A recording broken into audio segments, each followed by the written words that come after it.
This entire military is one cohesive, dedicated force. And the threats to our nations, they don't sleep. They're watching our every move. Iran, Russia, China, North Korea, ISIS, Al-Qaeda. They may be watching this right now. Our military should not be mistaken for a cable news gabfest show. We don't care what you look like. We don't care who you voted for, who you worship, what you worship, who you love. It doesn't matter if your dad left you millions when he died or if you knew who your father was. We have been honed into a machine of lethal moving parts that you would be wise to avoid if you know what's good for you. We will not be intimidated. We will not back down. We don't want war. But if you want war with the United States of America, there's one thing I can promise you, so help me God. Someone else will raise your sons and daughters.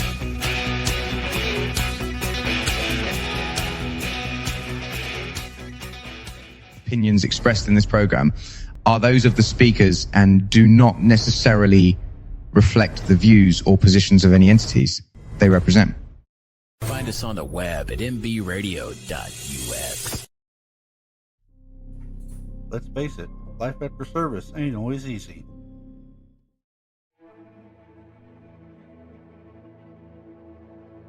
Far too many veterans continue to struggle in silence.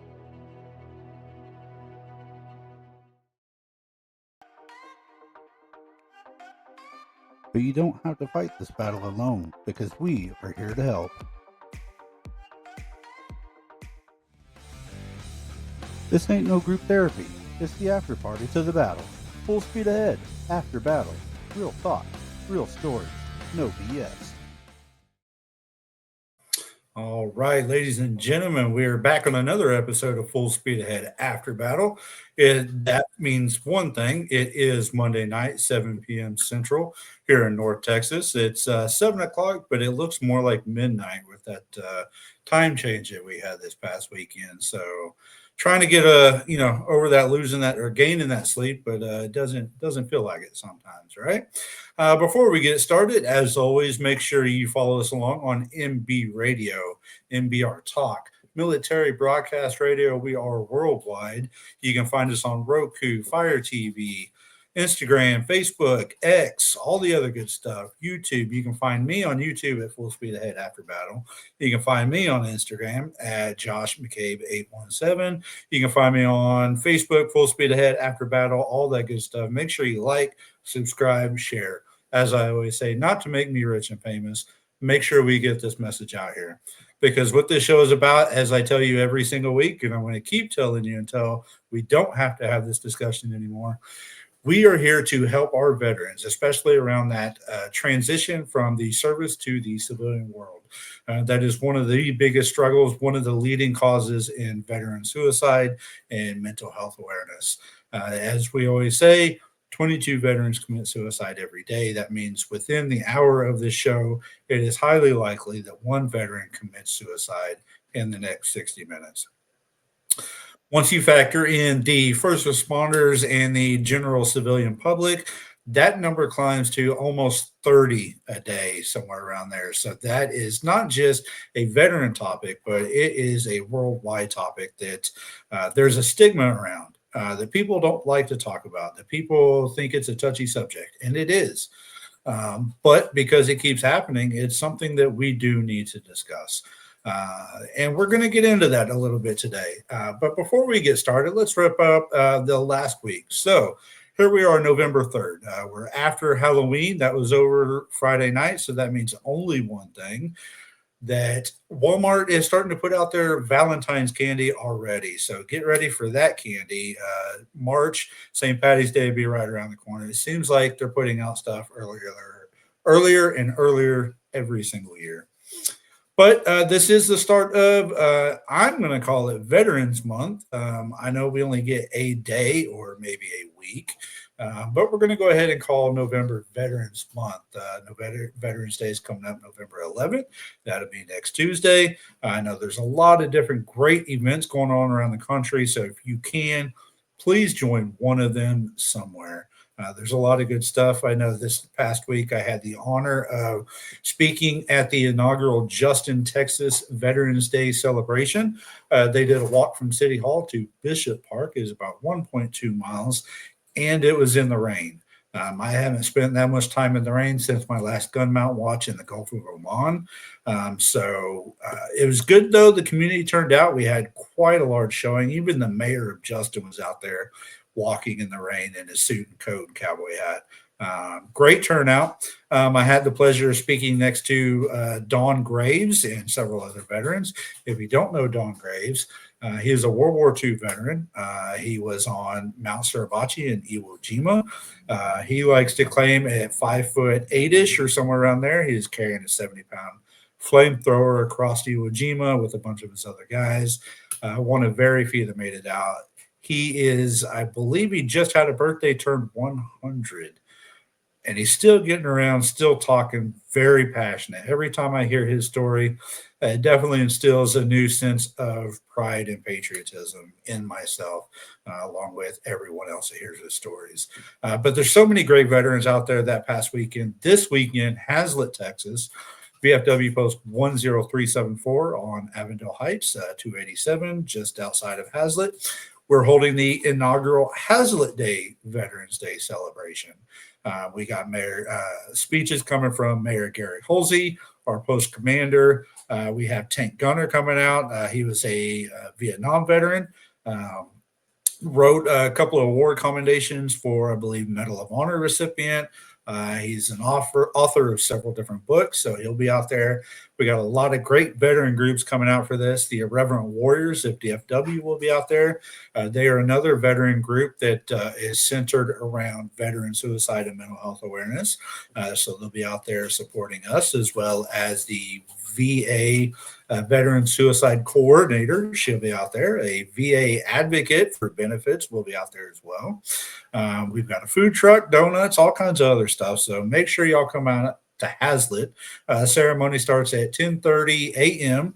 At the Veterans Garden there in the Hazlet Park. And if you don't know where that is, it's just off of 156, not too far from 35. So make sure you show up for that. And the last week, I also, another VFW comrade sent me an email and made me aware of the school Light University. They do a scholarship for people that if you submit it, it's a certificate for first responders and military coaching.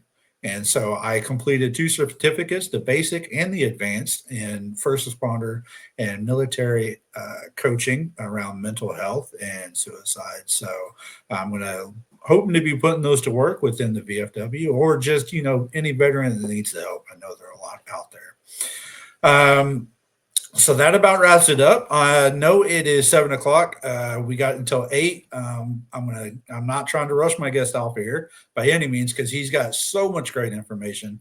But the Cowboys are playing tonight. They're playing the Cardinals. I'm hoping that they can pull out a win this week. We desperately need it. We'll see how it goes. So I don't know. But my guest tonight is William Villafranco. He comes from New York. So he's one of those Yankees up there. We won't hold that up against him. He does a lot in the community. He is a speaker. He does a lot of nonprofit help. He works with the Tolman Foundation.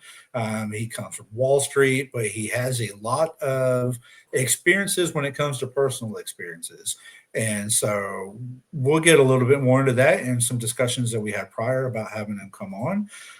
But without further ado, I'm going to set us up. We're going to have our interview of the week with William Villafranco. The interview of the week is brought to you by Jersey Mike's, a sub above. William, welcome to Full Speed Ahead. How you doing? I'm good. I'm really good. How are you, Josh? Oh, I'm doing pretty good these days. I'm doing pretty good. Unlike you had quite a busy day. Mine wasn't too bad, so I can't complain too much. Yeah, but I'll tell you that daylight saving time is getting all of us. Oh, I know. It looks like it's midnight out there already. So, every year it doesn't change, right? No, it doesn't. It certainly doesn't. It's really, really terrific to be on your show, and thank you for the Good. opportunity. Absolutely. So, before we get started and I give you a chance to introduce yourself, I just want to make, everybody aware. We had a conversation before we came on, and you were concerned not being a veteran. And I think that's, perfectly okay because, when we start talking about not just veteran suicide, but suicide and mental health in general, I think it takes a village, to help this discussion. And you have a lot of, personal insight around that. And so that's why I asked you on, to share your information because, we can get help from anywhere and it does not have to be just the veterans. So true. You know, So true. Absolutely. So thank you for coming on. So, at this point, I'll give it over to you. I'll let you introduce yourself and tell the viewers, who is Bill? Sure. So once again, it's really great to be here. So I am Bill Villafranco, and I am a proud father of 5 children. Those 5 children span in ages of 33 down to 5. I have 4 older daughters and 1 younger son. The youngest is my son. But my journey in life was not a straight line.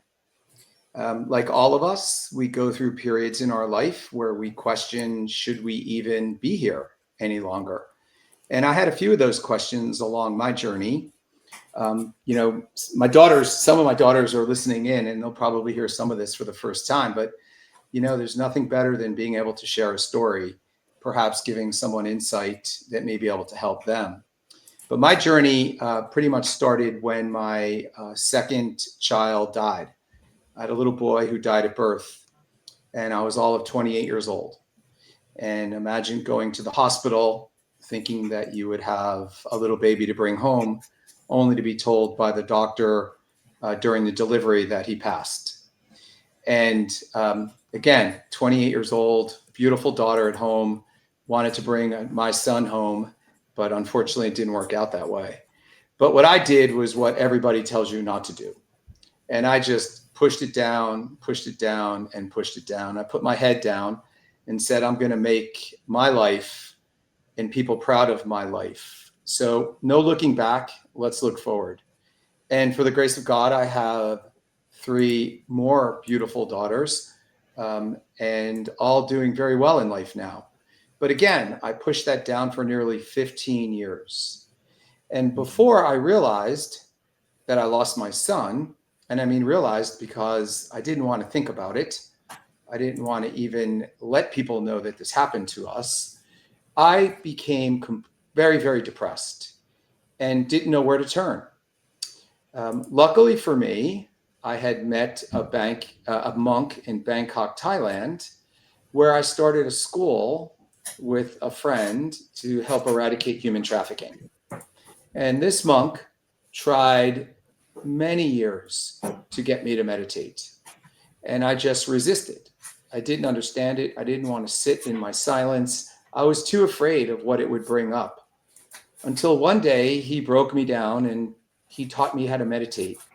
And that was the beginning of what I would call my acceptance of my son's passing, and for believing in myself for who I really was and not who I wanted people to think I was.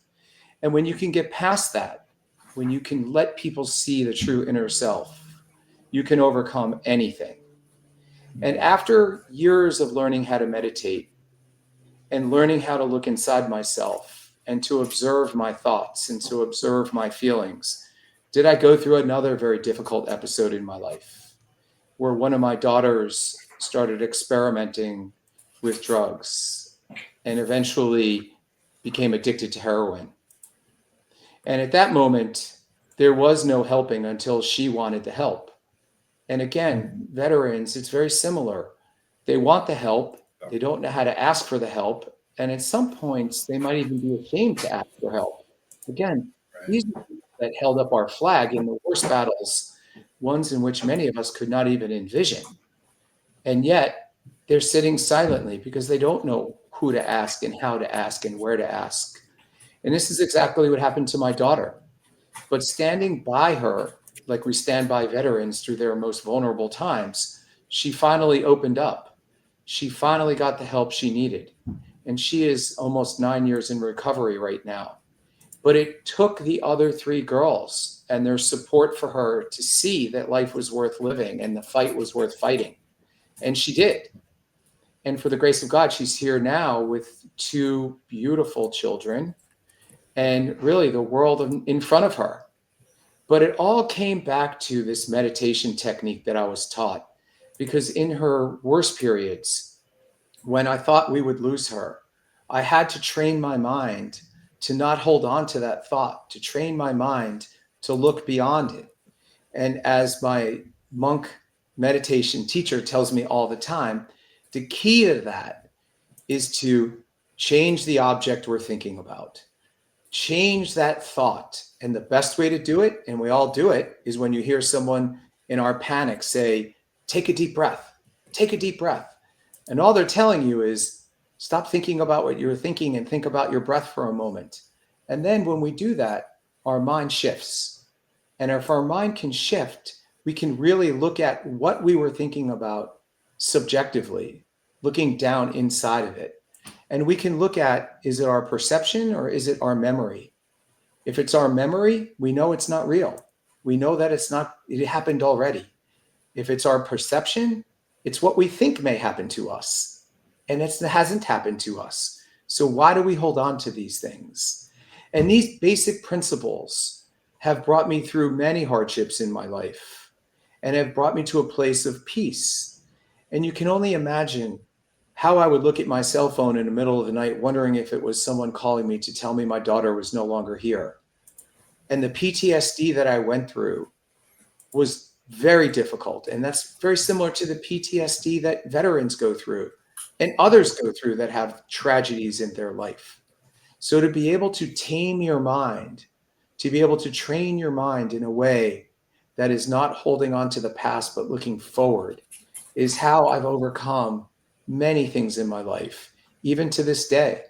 This day, I think all the time, when I'm in a time of crisis, why? What am I doing? Why am I there? What can I do to change? And it only takes a while before you can change the object. And in my work now with the Toolman Foundation, an organization that was funded in 2010 after the passing of one of my dear, dear friends, we're working with many, many different organizations that work with people in crisis. And I'll never forget being in LA one day with a gentleman. His name is Nate Boyer. And Nate was a walk-on football player, I think at the University of Texas, I believe. You'd probably feel bad if I got it wrong. But he walked on as a long snapper. And this was after a few tours of duty. And he walked on. I think he's the oldest walk-on to ever play college football. And not only did he play for the University of Texas, but he went on to play for the Seattle Seahawks. And I think they won a Super Bowl. And I was meeting with him in LA, and he was telling me the story about when he came home as a decorated officer. And all of a sudden he looked at himself and said, who am I? Why am I still here? I'm nobody. And I looked at him and said, Nate, how can that possibly be? Look at all these amazing accomplishments. And he said, no, Bill, I don't know who I am anymore. And he started an organization called MVP, Most Valuable Player, with the NFL. And what they do is around the country, retired NFL players go to the gym with veterans and they work out together for half an hour. And then for the last half hour, they have circle time together where they're all in the same boat. These are MVP football players that accomplished many great things. And after their career, what do they have? Many of them have very little. And they end up on the wrong side and not knowing what to do. So an organization and a show like this is so critical for people to understand there are plenty of people that are willing to be community, to lend a helping hand, to listen, to walk through that journey with them. And I just pray that more of them will. And the statistic that you gave us in the beginning of this show greatly, greatly declines because every life is worth saving. Yeah. Absolutely. You hit on so many great topics right there. We can go in so many different ways, but one I definitely want to touch on is the meditation and the MVP, and the veterans today, they don't want to go to the VA because the VA is just going to pump them full of so many drugs and medication that they're not going to know who they are anymore. And then you get into that discussion of, I don't know who I am. I don't know what I'm doing. And you just walk around like a zombie. So, thank you for sharing that information to show that there are other avenues out there for, anybody, not just veterans, to help with that inner peace, and find who you are, whether it's meditation or, veterans enjoy the working out and everything. So, that's some really strong stuff. So let's go back a little bit and talk on a subject that you touched about. And I think this directly relates to veterans, and that is, the addiction and the drug abuse. And so when veterans leave the military, like they said, they don't know who they are anymore. And so they try to find who they are. And a lot of times they turn to the alcohol, they turn to drugs, they turn to, not some good stuff. So let me ask you this: in your experience as a father, dealing with a child that struggled with addiction, can you share a little bit more about that information, and then go into those signs that people need to look out for when they see their family members struggling with that, so that they know when to step in and ask, are you okay? Do you need help? Because just like you said, nobody wants to ask for help. It's almost like you have to spoon feed it, because people have that stigma of, if I ask for help, I'm a lesser man, or I'm not that good, And so, would you mind going into a little bit more about that? Sure, I'd love to. There's two things about addiction. One is, what is addiction? And as my meditation teacher teaches me, it's nothing than a strong attachment to the memory of what that drug or alcohol did for your mind. And many times it's a peaceful mind. It's a mind that you don't have to think, you don't have to face reality. So that's what you're holding on to. He always says to me, if you put that needle on the table, or you put that gun there, the only way that gun will fire is if your brain tells it to. Otherwise, it could sit there for hundreds of years. The same thing with a needle, the same thing with a bottle. So again, it's the strong attachment, the very strong attachment to the thought, the memory of what it does to you. And we all know it only lasts for a little while, and then you have to urge and get it again. So if we can identify with that thought, and we could work hard at not picking up that bottle or not picking up that needle, slowly your mind will realize how healthy it really is. And in the case of my daughter, she didn't want the help. No matter what we did, no matter how I tried, a lot of her addiction was because she was ashamed of where she was, and didn't want to come out and say, I need the help. I don't want to be here. So what do most addicts do, or alcoholics? I'll get clean, I'll get clean, I'll get clean. And they try with all their heart, do they try? But it's such a strong attachment that it's almost impossible. So they end up going back, not because they want to, but because they're too proud. They're too proud to come out and say, I need the help. And when did she overcome her addiction? When she was ready for it. When she said, thank you for standing by me. Please help me. My third daughter has also an addiction to alcohol. And she was the same way. She's so strong, but she couldn't figure out how to break it. And she felt ashamed to come out about it. And for me, I was ashamed. I was supposed to be their father, their stronghold, the one that didn't have a problem. And I reverted to alcohol, and although not hard drugs, but enough drugs to make my mind not see things clearly. And not for some very supportive people in my life, including my current wife, I don't think I've ever could have gotten through it. So it's the constant, not in their face, but the constant reminder that you love them, you care for them, that you're there for them. And darn it, when they call, you better pick up, because there's nothing more that you can do to hurt someone than not pick up the phone when they call for help. And you know what? All you need to do is listen. Listening is really what they want. They want that person to be there for them and love them for who they are at that moment. Yeah, that's amazing. Yeah, and like I said, so many veterans struggle with that.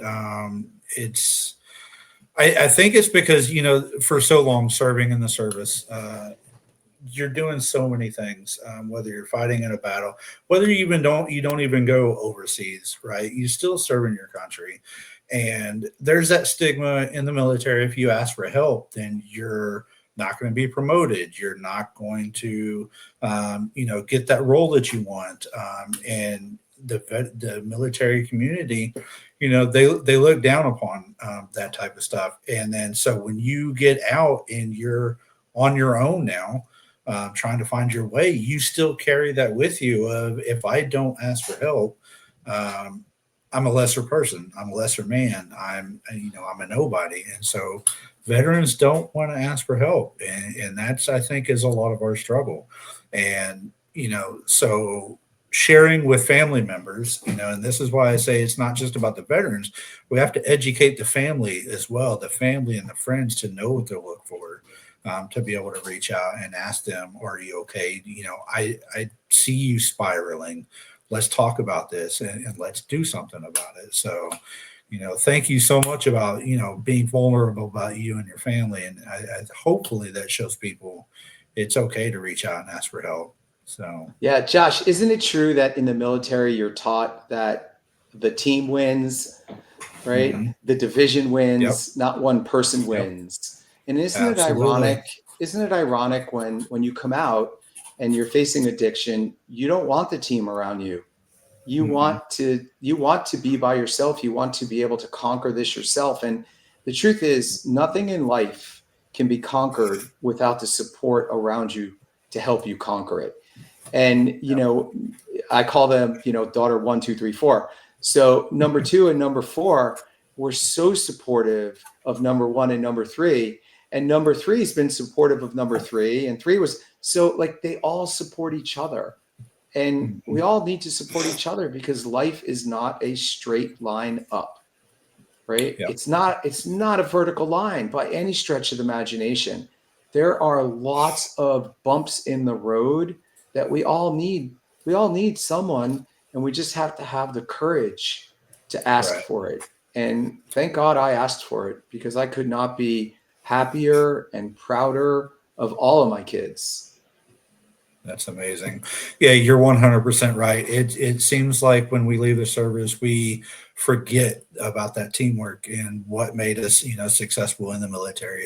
It's not just me. You can't fight the battle alone. You're not going to win the war alone. You've got to count on your battle buddies, your family, your friends, whoever it is. So, yeah, you're absolutely right on that. So, with that, we're going to take a quick break. And then when we come back, we're going to talk a little bit more, I think, about the Tolman Foundation and especially around the work that you do or that the foundation does around mental health in children and women. So, we're going to have a quick video and we'll be right back.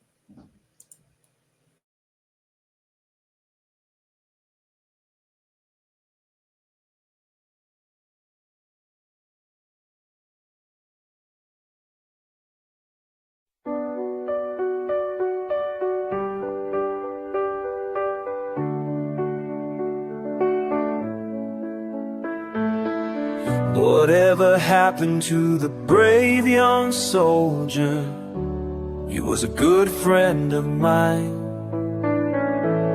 They say as he died, he never once cried, lying with his brothers there by his side.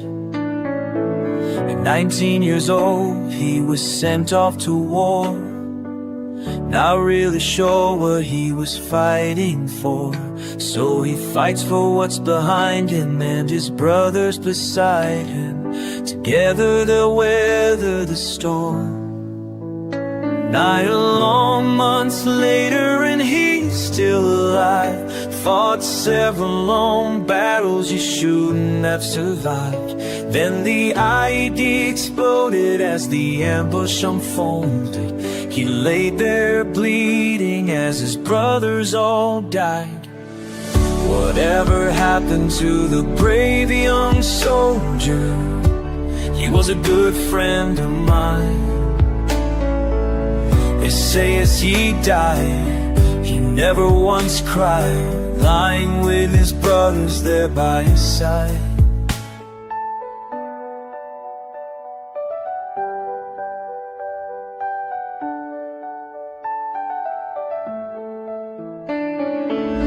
Reinforcements arrived in the nick of time. Old Doc had found him and called in the nightline. He awoke in the hospital, they patched all the holes. Too bad they couldn't fix the ones in his soul. And 16 years later he locks all the doors, unable to find anything worth living for. His family has left him, he feels society rejects him. With a bottle and a pistol, he falls to the floor. Whatever happened to the brave old veteran? He was a good friend of mine. They say as he died, he sat there and cried, with only his memories sitting there by his side. Brothers and sisters, we can't lose this war.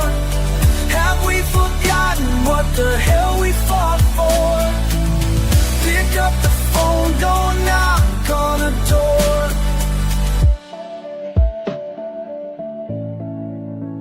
22 too many, we must carry on, fighting these battles until they are won.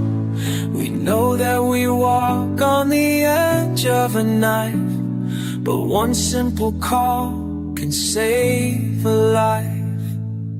Whatever happened to the brave old veteran? He was a good friend of mine.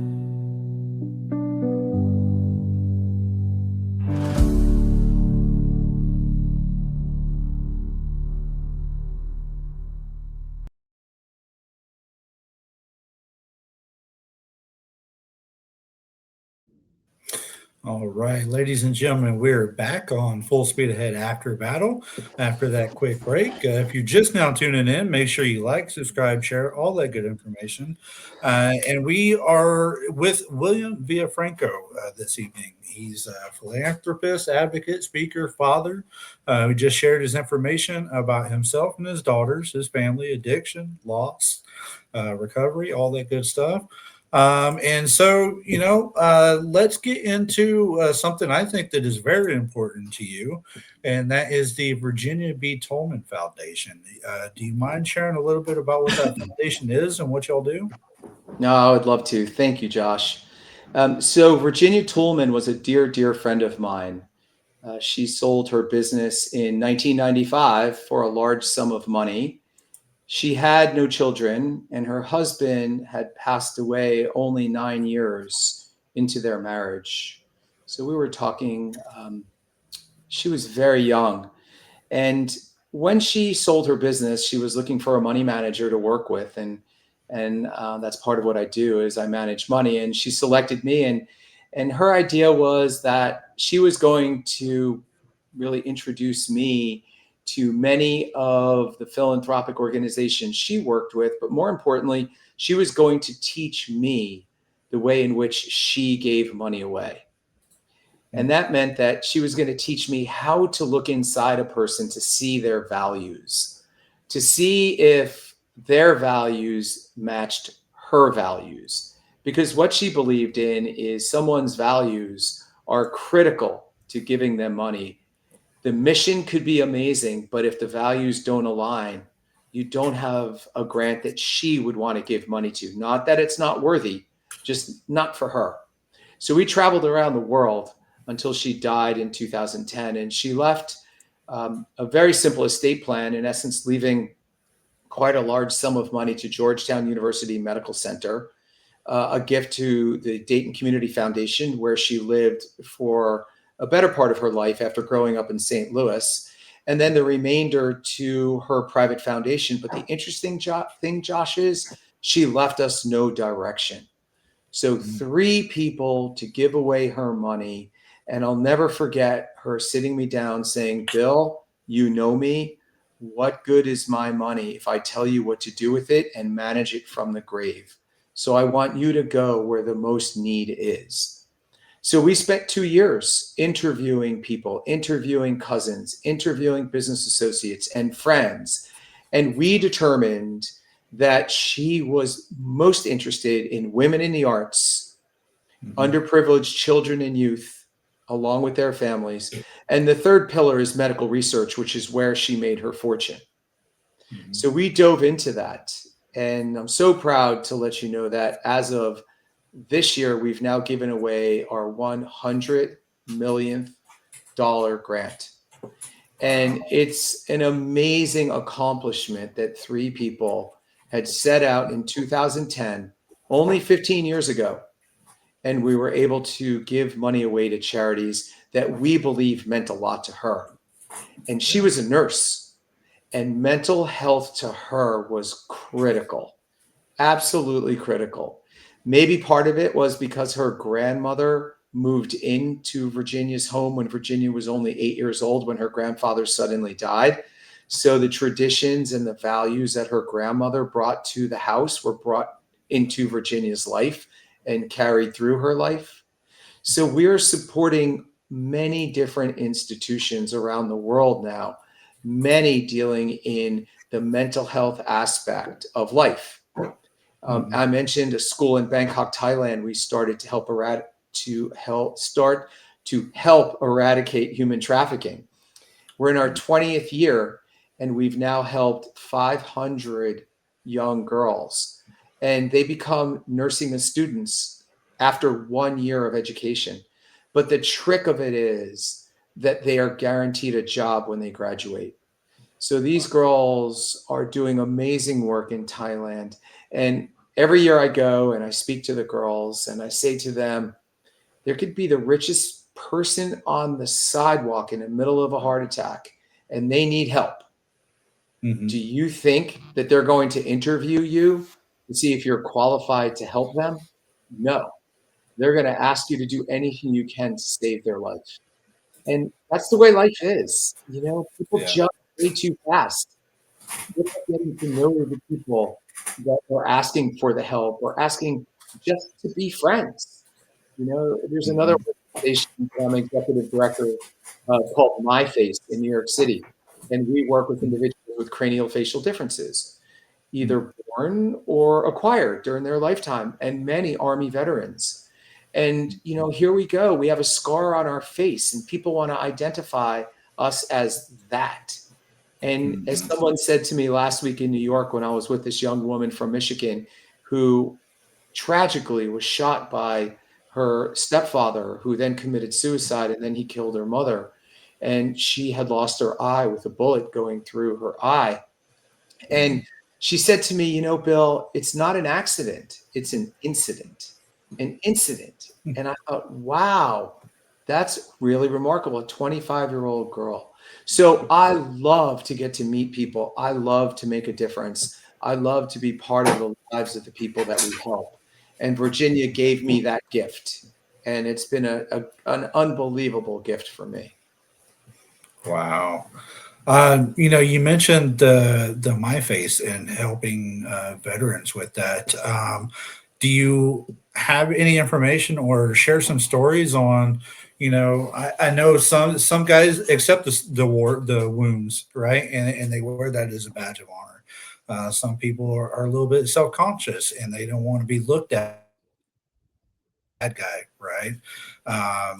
So what are some of the stories of like how were their lives turned around by my face? So let me start with one that actually Mhm. happened at birth. A young man who had a cleft lip and a major cleft lip and palate. And as he got older, he had 20 some odd surgeries. And all Wow. he wanted to do was serve our country in the Navy. And Mhm. he applied and he got rejected. He got rejected because he was told that his deficiency, his syndromes Mhm. would cause him not to be able to protect others. This is his mouth. Right. And through the work of some doctors, he was accepted and he served 4 years. And he Wow. is the proudest young man ever. And he's a huge advocate now for the military. But now we're seeing situations where people are coming home from the war with all kinds of facial scars, all kinds of things that they have to overcome. And we work with them to create community, right? We Mhm. believe in the power of the shared story, the ability to be together, the ability to learn from each other. So we host events all around the country, events where people can come to. They can be with others so that they can feel, look, I'm not alone. I'm not the only one. There are people that relate to me and I can relate to them. Mhm. I don't have a facial difference. And when people Right. ask me, how can you be running an organization that's dealing with individuals with cranial facial differences? And I say to Mhm. them, my life is tragic too. I've gone through Yeah. lots of things and I know it's not the same, but it is similar feelings of isolation and loneliness and how can I go forward? So we work very hard to try to create community for people, and we invite everyone in. There's Zoom calls that we have across the country where people could come in for support, not therapy, where they can just Mhm. talk in the comfort of their own home, where there's no judgments. So it's what we're doing, and we really love it. And then there's the more severe cases. We just had a fireman who came to us maybe 3 or 4 years ago, but 5 years earlier, he was fighting a fire and the roof came and collapsed and it burned his face. And he had a facial reconstruction, meaning he has another person's face replaced his face. And Patrick Hardison, is an amazing man from Tennessee. He just wrote his book and he talked about that moment where he wanted to end his life. And for some reason, he talked himself out of it. And now he has grandchildren. And although it's difficult for him at times, he's thriving. He's thriving Yeah. because he found a community of people. So that's what we do at My Face. Wow. And I'm sure what you do there directly relates to helping those veterans with not committing the suicide, right? Because they have that place to go to. They have somebody that's going to help them, whether it's with the scars or the abnormalities or whatever it be, but also giving that place of camaraderie and togetherness. And so, thank you so much for doing things like that for the veterans. If there is a veteran out there that is looking for that type of service, is there a way to contact MyFace to see if they qualify or anything like that? Everybody qualifies. We don't turn Okay. anyone away. So it's Awesome. myface.org. You can find me Okay. on LinkedIn at William Villafranco. You can inbox me, whatever I could do to help. I'm happy to do it. And we're expanding across the country. We're opening offices across the country where people have an opportunity to really come together as one. We also at the Toolman Foundation fund an organization called PAPA in New York City, and it's for Mhm. those policemen who are thinking of taking their lives or are addicted to alcohol. And what the New York City Police Department allows this group to do is that person has their shield and gun taken away for 6 weeks while they get treatment. And as long as they pass the treatment, which includes meditation, which includes yoga and other things along those lines, they're given back their shield and their gun. And then there's the support Wow. group that follows everyone. And it's an incredible organization. I just learned of one in the New York City Fire Department. Same thing. So if you're a veteran and now you're involved in the police department, or you're involved in the fire department, or any first responders, there are organizations that are helping you if you're willing to seek them out. Wow. That's amazing that y'all are giving opportunities to our first responders to get back into service, to seek that help, and then get back to work, to, you know, keep going with their passion and their mission in life. So that is amazing. We're going to take another quick break. We're going to show another video, and then when we come back, you know, something that kind of stuck out to me, Bill, I want to talk about this mirror test. How to stop running and start seeing yourself clearly, because I think, you know, that's something strong that we all need to look at and take a deeper look inside of ourselves to be able to keep moving forward. So stay tuned. We'll be right back after a quick video.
All right, for those of y'all just now tuning in, this is Full Speed Ahead After Battle.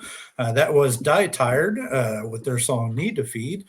They are a partner with Military Broadcast Radio. We are doing a collaboration shirt that you can find on our website, nbradio.us. All funds are helping veteran programs across the nation and across the world. Military Broadcast Radio is dedicated to supporting the mental health and rehabilitation of the military community. If you're looking to be a sponsor, donor, or you just want to be a veteran with a show that you have a topic that you want to discuss, reach out to myself or nbradio.us, and we will be happy to help you. William, when we left, we were talking about your Tolman Foundation and My Face and all the great work that you do. But something else that stuck out to me when I was going through your bio and reading your information is the mirror test and how we need to take a deeper look on the inside of who we are. And I think that's true for every veteran transitioning from the service because they're leaving everything that they've ever known behind, right? We come from a world of we're told to when to wake up, when to eat, what to wear, what to do for a job for 24 hours a day for however many years. And when you go into the civilian world and now you're making all those decisions on your own, that's where we start to get lost. We start to lose our mission, our purpose, we lose ourselves. And that's where we start to see our veterans doing that spiral into drugs or alcohol or a number of other bad things. So let's talk about taking that look in to ourselves to find out who we are and how we can keep going. Yeah, Josh, wow. That's interesting that the way you phrase that question is exactly how we talk to the young adults at My Face. Same thing. For years and years and years, they were told when they were going to have surgery, what they needed to do to get ready for that surgery, when their next surgery was, what their outcome was going to be for 24 years. And all of a sudden, they have a voice and they want their voice heard, and they should have their voice heard. But have they really looked inside of themselves? And I ask those that call me all the time, have you really looked inside yourself? It's the hardest thing to do. And the mirror test is the one that I like to ask them about. And that is, can you truly look at your eyes in the mirror and see who you really are, who you really want to be, and what you need to get there?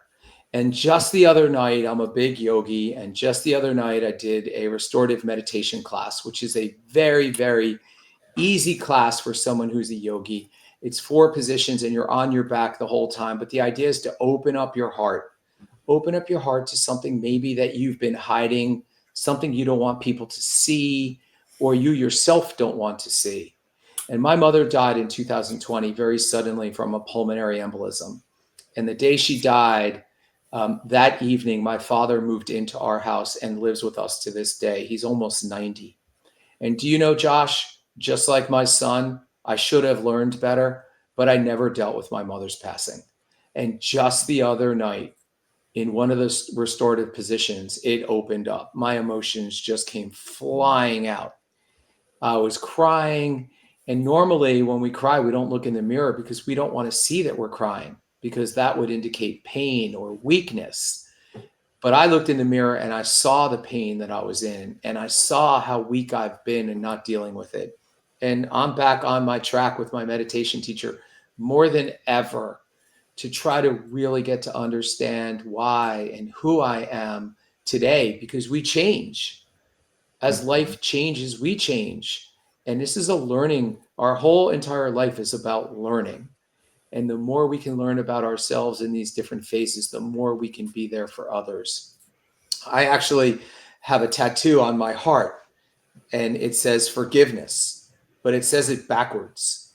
So when I look in the mirror, I see the word and I remind myself that no matter what during that day, there was someone who I should have forgiven, including myself. And it's hard. But that mirror is the greatest tool for us to be able to use with courage, kindness toward ourselves, and understanding toward ourselves, and the ability to ask ourselves, who am I really? Who am I really? And I love the test, and it's not easy. And there's some days I won't look in the mirror because I don't know who I am. And I'm going to face that. But we have to, and we do, and we will. Yeah, absolutely. I think that's something that every veteran needs to do coming out, is taking that deeper look, finding that a way to meditate or look deeper into themselves to find out who they are, because that's what's going to keep them moving forward. We're wrapping up the end of the show. We're coming to 8 o'clock. William, I thank you so much. I know we kind of struggled in the beginning to get each other hooked up. We had both a lot of things going on. So I appreciate you sticking through. I want to give you just a couple of minutes to speak your heart, speak your mind to the world, whoever is listening, that last second thought that you want to give out there. Yeah, I'd like to thank you all for giving me the opportunity. You don't know me, you may not ever meet me, but you gave me an opportunity to speak from my heart and to share my story. And I'm very grateful for that. I'm very, very grateful. And I would also like to thank all the veterans for all you've done for me, for others, for our country. We wouldn't have the greatest country in the world if it weren't for you. And I hope that you can take that and you can really put that inside your heart and know that I'm very appreciative, and so are millions upon millions upon millions of others. So thank you. Sure. Well, thank you so much. And you are always welcome back on the show anytime. I think Josh. you have an amazing message, and I hope you keep sharing that with everybody. So thank you again, and I hope you have a great time. Thank you, Josh. I'll see you again. I'll be listening. All right. Thanks. All right, ladies and gentlemen, that was William Villafranco here on Full Speed Ahead After Battle. When I came across his bio, it kind of said, he comes from Wall Street. He's into money management, all kinds of different things. And as I started reading more and more, I could see that he had a very vulnerable story, a very passionate story. And, after I talked to him before coming on the show, I knew that I wanted to have him on here because I think he had a great message, and I think he just shown that. The work that he does with the Tolman Foundation, myface.org, he's given first responders and veterans that chance to get back out there, be themselves, be happy with the people that they see in the mirror. So if you get an opportunity, go check out the Tolman Foundation, check out MyFace. If you're a veteran, first responder, anybody that is needing some help with facial reconstruction, anything like that, check them out. As he said, nobody gets turned away. So great story here tonight. Next week we have Country Mike. He is not a veteran. He's a musician, country music artist. However, all the shows that he does is to support veteran organizations, raises fundraisers for veterans, things like that. So that is some great guests coming up next week. Again, it's Veterans Day. It's Veterans Day coming up, Veterans Month. I think, a lot of different veteran events are coming out there. Make sure you check one out in your local area. Again, this is MB Radio, the military broadcast radio, where we're giving veterans a voice. This is Full Speed Ahead After Battle, where we help veterans with that transition, mental health awareness, veteran suicide awareness, trying to break that stigma. And along with that, I am now setting up and we'll be hosting a veteran suicide awareness and mental health event next April at the local VFW here in Fort Worth. More information to come. But if you're looking to be a sponsor or a provider or entertainer, whatever for that event, please reach out to me at Full Speed Ahead After Battle, or you can reach out to me at Josh McCabe on Facebook. But be sure, wherever it is, follow us, subscribe, like us on MB Radio, Full Speed Ahead, all the different places. Again, Josh McCabe, Full Speed Ahead. And as I tell you every single week, you're not in this alone. Reach out for help. Everybody's here. We're here to help. Make sure you keep going. Tune in next week, Full Speed Ahead After Battle. We'll talk again, and we'll bring more information to those veterans in need. Have a great evening, y'all. Justice Jackson, they captured Herman Goring alive. Tell me about him. He's the face of the Nazis. I'm gonna put Goering on trial. Never escapes the hangman's noose. Very sure of yourself. No man has ever beaten me. Goering has to fall. You don't just have to win, you have to be flawless. You're walking into a trap. Knowing what we know now, would you still follow Adolf Hitler? Nuremberg, rated PG-13, starts Friday only in theaters. Ladies and gentlemen, thank you for tuning in to Military Broadcast Radio. As we wrap up today's show, we want to remind you that the podcast of today's episode will be available right after we go off the air. So if you missed any part of the show or want to listen again, be sure to check it out. And remember, we're here to support and honor our veterans. Your stories and experiences matter, and we are committed to giving you a platform to share them. That's right. We're here to give our veterans a voice. So don't forget to catch the podcast and stay connected with us. Giving our veterans a voice.